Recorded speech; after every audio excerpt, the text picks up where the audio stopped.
suis ravie de vous retrouver sur Monaco Info, au cœur même du musée océanographique, pour vous présenter cette nouvelle édition. Aujourd'hui, dans ce journal, nous vous parlerons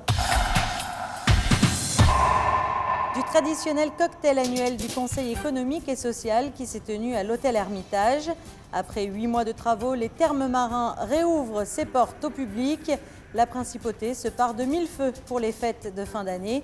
Organisée par Fighteds Monaco, la 5e édition de Test in the City a eu lieu ce lundi sur la promenade Honoré II.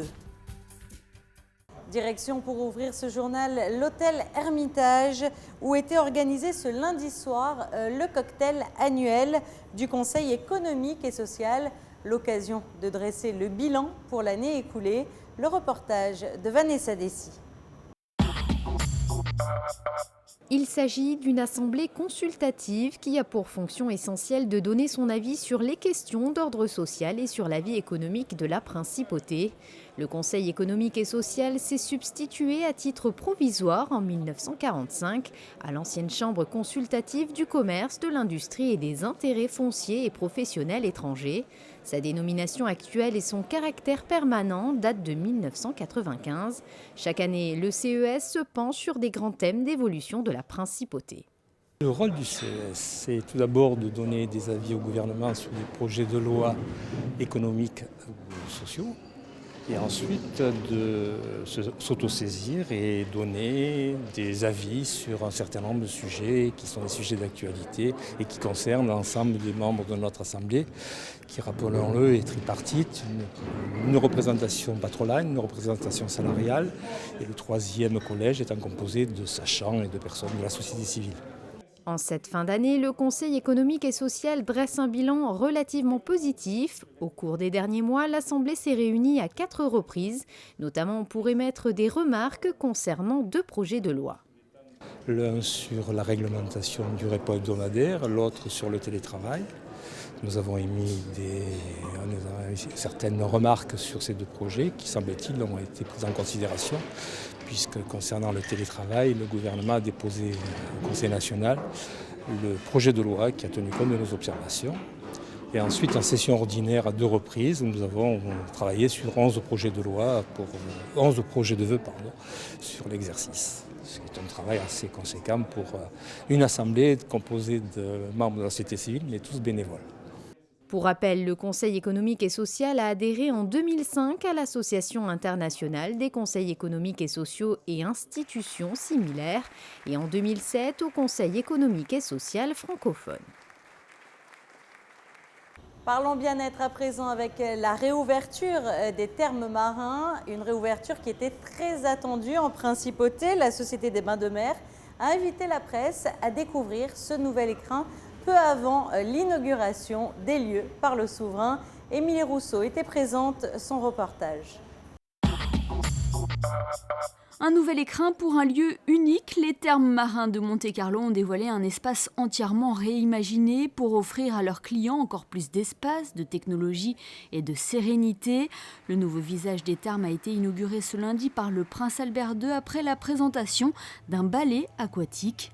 Le souverain est ensuite allé découvrir les lieux. Au fur et à mesure de la visite, le temps s'arrête et on se laisse bercer par ce voyage ressourçant.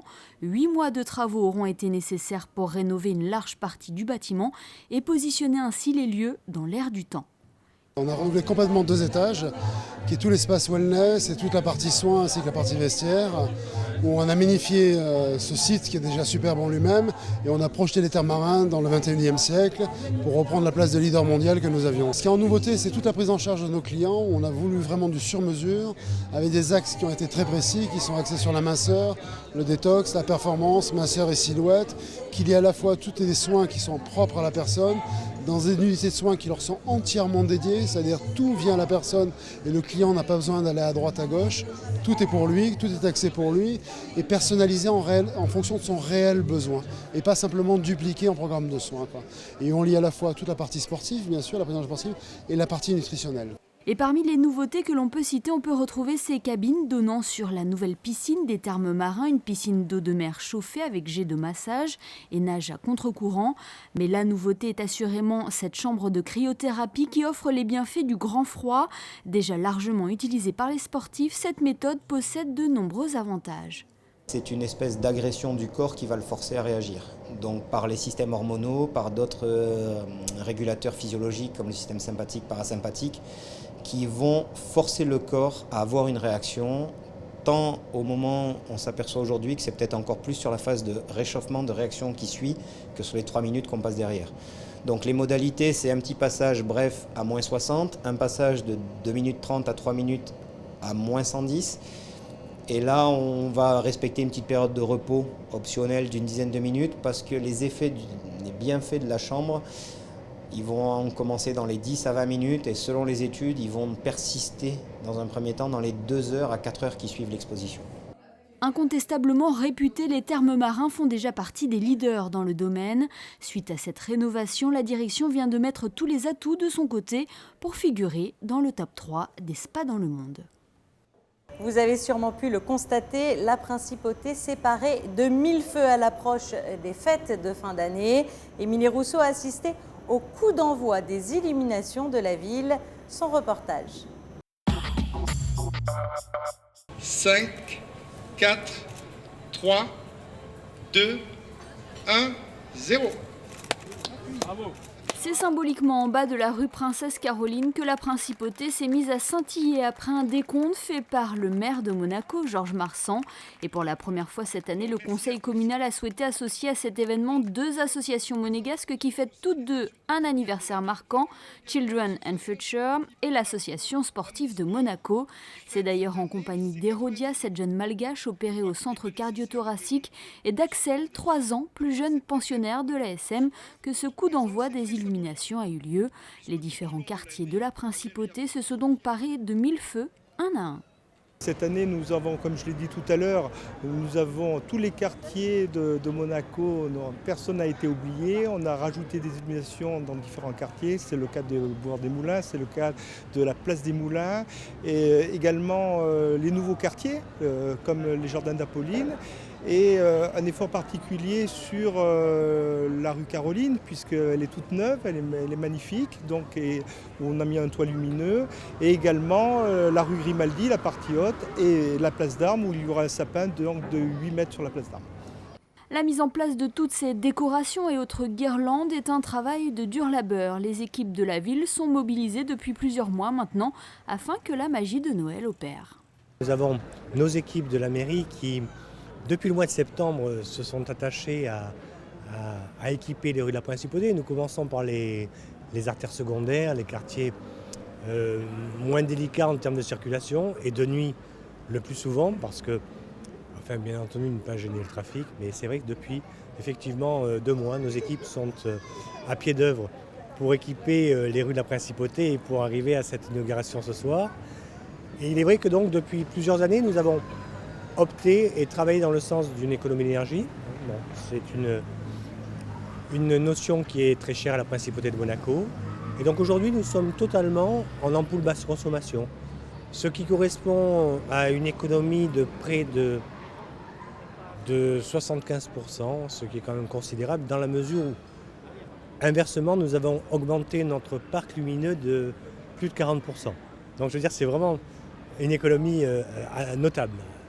Cerise sur le gâteau, un sapin de 8 mètres prendra bientôt ses quartiers sur la place d'Armes, une façon de lancer dignement le début des fêtes de fin d'année. Le 1er décembre sera la journée internationale de lutte contre le sida. Chaque année, autour de cette date, l'association monégasque Fight Monaco organise de nombreux événements de prévention, de sensibilisation et de récolte de fonds. Lundi, l'association monégasque s'est installée au pied des Jardins d'Apolline pour renouveler son opération Test in the City. Le reportage sur place de Patricia Navarro. Après le parvis Sainte-Dévote puis les plages du Larvoto, depuis 2 ans, Fighteds Monaco a choisi la promenade Honoré II pour y installer son opération Test in the City. La proximité avec le nouveau lycée technique et hôtelier n'est pas étrangère à ce choix, puisque les jeunes sont l'une des principales cibles du message de prévention que souhaite véhiculer l'association. Test in the City permet de pratiquer très rapidement un test de dépistage dans l'anonymat et gratuitement. Ce sont les bénévoles de Fighteds Monaco qui accueillent, renseignent puis réalisent ce test. Ils ont tous bénéficié d'une formation spéciale. Pour ce test, figurez-vous que nous avons une formation à chaque fois qu'on le fait, parce que c'est bien la 4e ou 5e fois que nous faisons cela. La première fois, il y a un expert qui est venu de la firme qui fabrique les tests pour nous expliquer ça. Et ensuite, chaque année, nous faisons une demi-journée de pratique pour remémorer la méthode, etc. Voilà. On leur explique les bases. Je leur pose souvent la question qu'est-ce que vous savez sur le VIH? Ils ne savent pas grand-chose, c'est normal. Les gens pensent savoir, ne savent pas.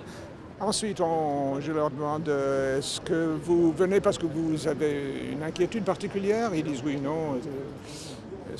Et puis on procède au test. C'est tout à fait. C'est fait en 3 minutes. Voilà. Et c'est une petite piqûre sur le dos. Une petite piqûre, on mélange 2-3 petits flacons et on a le résultat. Une simple petite piqûre donc sur le doigt et le résultat s'obtient en 2 minutes. Et cette année, la princesse Stéphanie, présidente de l'association Fighteds Monaco, a reçu le soutien de son frère, le prince Albert II, qui a tenu à venir la saluer, ainsi que tous les membres et bénévoles de Fighteds Monaco. Vendredi, une autre opération sera organisée sur le parvis du musée océanographique. Les courtes pointes seront déployées en hommage aux victimes du sida. Et pour continuer à lutter contre la discrimination, l'initiative One Kiss, One Fight a vu le jour. À travers un selfie et un baiser, le grand public est invité à se montrer solidaire. Rejoignez Fighteds Monaco pour lutter contre la discrimination touchant les personnes vivant avec le VIH. One Kiss, One Fight. Je crois que c'est totalement inadmissible qu'il y ait encore des personnes qui perdent leur travail, qui sont rejetées de leur famille parce qu'ils ont le courage d'annoncer leur séropositivité. Et encore tellement de personnes qui vivent dans le secret, dans le mensonge, qui ne veulent pas dire qu'ils sont séropositifs. Il n'y a aucune honte.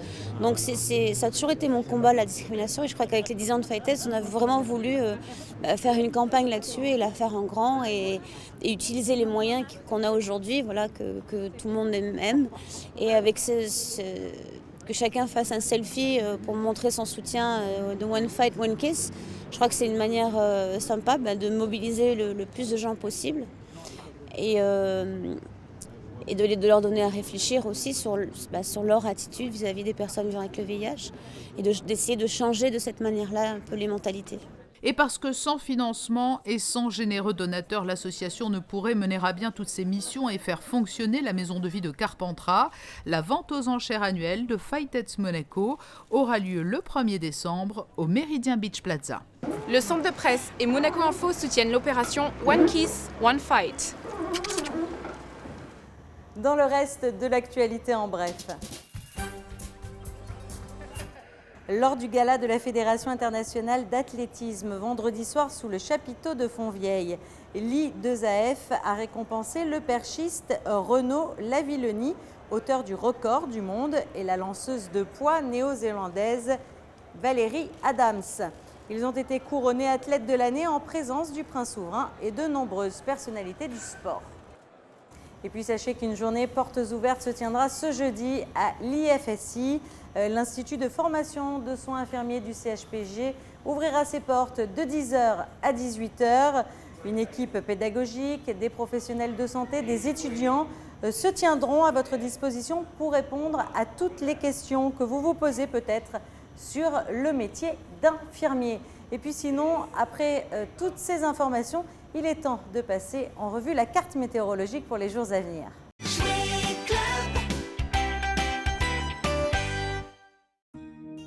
Mercredi, le ciel sera très nuageux et il pleuvra par intermittence.